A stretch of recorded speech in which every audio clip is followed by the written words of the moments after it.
महल नुमा घर के वसीओ अरीज लॉन में स्विमिंग पूल के किनारे बैठा धूप सेंकता लंबा तड़ंगा शख्स सिगार पी रहा था और इसके सामने बैठा रूसी सिफारतकार इससे मुखातिब हुआ।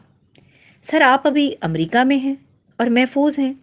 अब तो हम आपको कोई नुकसान भी नहीं पहुंचा सकते। सोवियत यूनियन भी टूट चुका है। मैं आपसे सिर्फ एक सवाल का जवाब लेने के लिए ज़ाती हैसियत में हाजिर हुआ हूँ। ये सवाल मुझे आज तक बेचैन रखे हुए है कि आप हमारी सोवियत यूनियन की फ़ौज में जनरल थे। हमारी केजीबी को हर हद तक यकीन था कि आप अमेरिका के अंडर कवर एजेंट हैं, लेकिन हम इतने सालों तक भी आपकी जासूसी करके कोई सबूत हासिल ना कर सके कि आप अमरीकी मुफादात के लिए काम कर रहे हैं। ना आपकी कभी कोई ख़तो किताबत अमरीका के साथ पकड़ी गई, ना आपने कभी किसी अमरीकी एजेंट से मुलाकात की। मैं सिर्फ जानना ये चाहता हूं कि आपकी ड्यूटी क्या थी जो अमरीकी एजेंट के तौर पर आपको दी गई थी। वो रूसी जर्नैल मुस्कुराया, शराब की चुस्की ली, सिगार का कश लगाते मुंह से धुआं छोड़ते हुए बोला, मेरा काम था बड़ी से बड़ी पोजीशंस पे ज़्यादा से ज़्यादा नाअहल अफराद को भर्ती करना, और मैं सिर्फ यही करता था। जब मुल्क की भाग दौड़ नाअहल अफराद संभालते हैं तो मुल्क ऐसे ही टूटते हैं, और मैंने अपने हिस्से का काम बखूबी सरअंजाम दिया। सोवियत यूनियन टूट गया। कहते हैं लम्हों की सज़ा सदियां पाती हैं और अफराद की गलतियों की सज़ा कौमें भुगतती हैं। वैसे तो पाकिस्तान की 75 साल तारीख में नाअहल अफराद की अक्सरियत ही अहम ओहदों पर फाइज रहे, लेकिन पिछले 10 सालों के पाकिस्तान में ऐसे ऐसे नाअहल, छोटे, घटिया, हरीस, खुदगर्ज पसंद अफराद शामिल हुए अहम पोजीशंस पे कि पाकिस्तान की बुनियादें हिल गईं। 2011 में जनरल रिटायर शुजा पाशा जैसे कौम के मुजरिम खबीस शख्स ने प्रोजेक्ट इमरान खान पे काम शुरू कर दिया। इस शख्स को ब्रांड बनाना शुरू कर दिया गया, जिसके बारे में हकीम सईद 1995 में और डॉक्टर इसरार साहब 2000 की दहाई में बता गए थे कि ये बैनुल अक़वामी पाकिस्तान दुश्मन कुव्वतों का नुमाइंदा है। इससे नौजवान नस्ल खबरदार रहे, लेकिन एक बदबख्त नाअहल शख्स ने दूसरे नाअहल शख्स को ब्रांड बनाने का आगाज कर दिया। ये बुग़्ज़ और नफरत की बिना पर इसका ज़ाती मंसूबा था, और इसने अपने इदारे को भी इसी पे राजी कर लिया। और फिर इस पौधे की आबियारी दूसरे मकरूह तरीन किरदार ज़हीरुल इस्लाम ने शुरू कर दी। इसमें आसिम बाजवा जैसे करप्ट हराम खोर ने फिर मुआवनत की। इस वक्त मुल्क में एक नई जमहूरी हुकूमत इलेक्शन जीत कर आई और नवाज शरीफ मुल्क का वजीर आजम बना।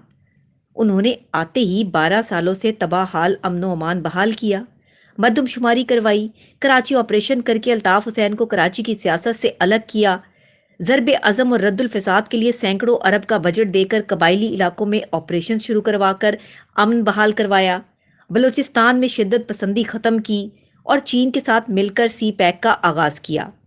चीन की तरफ से 62 अरब डॉलर की इन्वेस्टमेंट का ऐलान हुआ और 46 अरब डॉलर के मंसूबे ज़ेरे तामीर थे। बिजली के मंसूबे लग रहे थे, ग्वादर पोर्ट बनना शुरू हो गई, वस्ती एशियाई रियासतों समेत चीन की दरामदाद बरामदाद सी पैक के रूट से गुजारने का मंसूबा था, और 3 मरहलों में सी पैक मुकम्मल होना था। मंसूबे के मुकम्मल होने तक चीन समेत रूसी रियासतों और खलीजी ममालिक की इन्वेस्टमेंट कई सौ अरब डॉलर पहुंच जानी थी। ट्रांसफर ऑफ टेक्नोलॉजी होनी थी। डैम, सड़कें, मोटरवेज, बंदरगाहें, सनती जोन, रेलवे ट्रैक्स के मंसूबे बनने थे और बनना शुरू भी हो गए थे।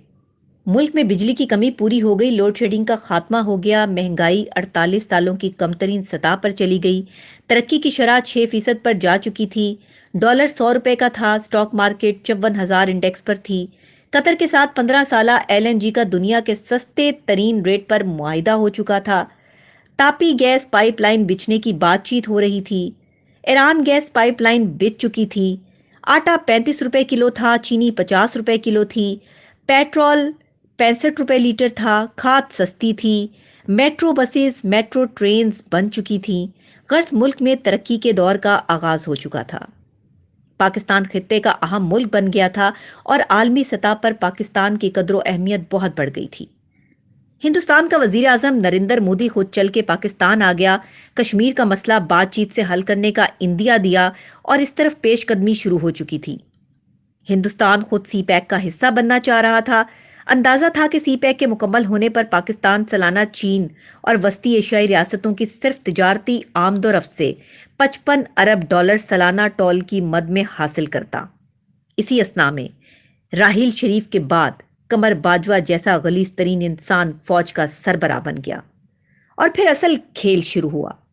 पाकिस्तान की आवाम के मुजरिम इकट्ठे हुए जैसे हिंदी फिल्म सरकार में सारे विलन इकट्ठे होते हैं और कहते हैं कि सरकार को मारना है तो सरकार की सोच को मारो।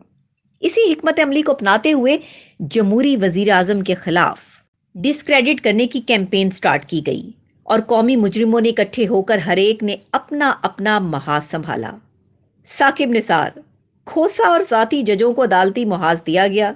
सलमान इकबाल के ARY और बोल्ड टीवी को जराए इबलाग का महाज दिया गया। ताहिरुल कादरी को मजहबी महाज दिया गया और इसकी मद में तहरीक लब्बैक भी शुरू कर दी गई। जावेद इकबाल जैसे मकरूह शख्स को नैब के जरिए जुल्म की इंतहा करने की जिम्मेदारी दी गई और जनरल फैज जैसे कभी शख्स को इन सारे मामलात को मैनेज करने की जिम्मेदारी दी गई। इस सारी बिसात को जनरल बाजवा कंट्रोल कर रहा था ताकि प्रोजेक्ट इमरान पाया तकमील को पहुंच सके। और फिर वो वक्त आ गया जब सारी तरक्की की बिसात लपेटकर 2018 के इलेक्शन में खुलेआम धांधली करके इमरान खान को मुल्क का वजीर आजम बना दिया गया और पौने 4 साल में मुल्क की सारी तरक्की को रिवर्स गियर लगा के, कश्मीर सरेंडर करके, बैनुल अक़वामी बरादरी को नाराज करके मुल्क को सिफारती मुहाज पर तन्हा कर दिया। 70 सालों में जितने कर्जे लिए गए थे वो पौने 4 सालों में ले लिए गए। करप्शन की भरमार कर दी गई। तरक्की की शरह को मनफी ले जाया गया। रुपया डॉलर के मुकाबले में 190 रुपए पर चला गया। बुज़दार महमूद खान जैसे वजीर आला सूबों को तबाह कर गए। इंतकाम, नफरत, झूठ, बहतान का कल्चर परवान चढ़ाकर माशरे में तकसीम पैदा कर दी गई। स्टेट बैंक को आलमी मालियाती इदारों के हवाले कर दिया गया। महंगाई का ऐसा तूफान बर्पा किया गया कि अवाम की चीखें निकल गईं।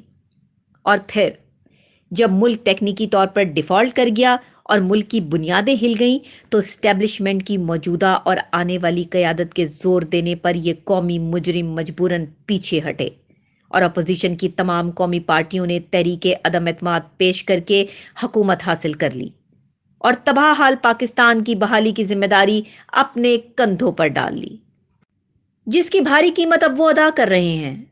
लेकिन शोमई किस्मत के तमाम कौमी मुजरिम खुलेआम दंदनाते फिर रहे हैं और पाकिस्तानी अवाम के जख्मों पर नमक छिड़क रहे हैं। सैकड़ों अरब डॉलर का मुल्की मईशत को नुकसान, मुआशरे की तबाही और लाखों जानों की कुर्बानी दिए जाने वाला कश्मीर हाथ से गंवा के ये कौमी मुजरिम किसी भी एहतसाब से बचे हुए हैं। मुल्क शायद संभल तो जाए, लेकिन आने वाले वक्त में ऐसी तबाही से दोबारा बचने के लिए और बैनुल अक़वामी बरादरी का एतमाद बहाल करने के लिए हमें इन कौमी मुजरिमों को समाजी, कानूनी और इदारती बुनियादों पर इबरत का निशान बनाना होगा। जनरल आसिम मुनीर और जनरल नदीम अंजुम इंतहाई प्रोफेशनल अंदाज और तासुर रखते हैं और बहुत अच्छी शोहरत के हामिल हैं। इनसे उम्मीद है कि वो पाशा, आसिम बाजवा, ज़हीरुल इस्लाम, फैज़ कमर को कौमी मुजरिम गर्दानते हुए इनका एहतसाब करते हुए तारीख में जिंदा रहने की मिसाल कायम करें और आने वाले वक्त में काजी फायज़ ईसा, साकिब निसार और खोसा समेत गंदे किरदारों का मवाख्जा करें और मातहत अदलिया की छांटी करें और कौम भी इमरान खान समेत इन तमाम कौमी मुजरिमों को पहचाने और अपने रवैयों से इनसे नफरत का इजहार करे। वरना ये कौमी मुजरिम भी सोवियत यूनियन के जनरल की तरह आलीशान महलों में बैठे विस्की और सिगार पीते मुल्कों को तोड़ के इनकी अवाम की बेबसी और अपनी ताकत पर सारी जिंदगी मुस्कुराते रहेंगे।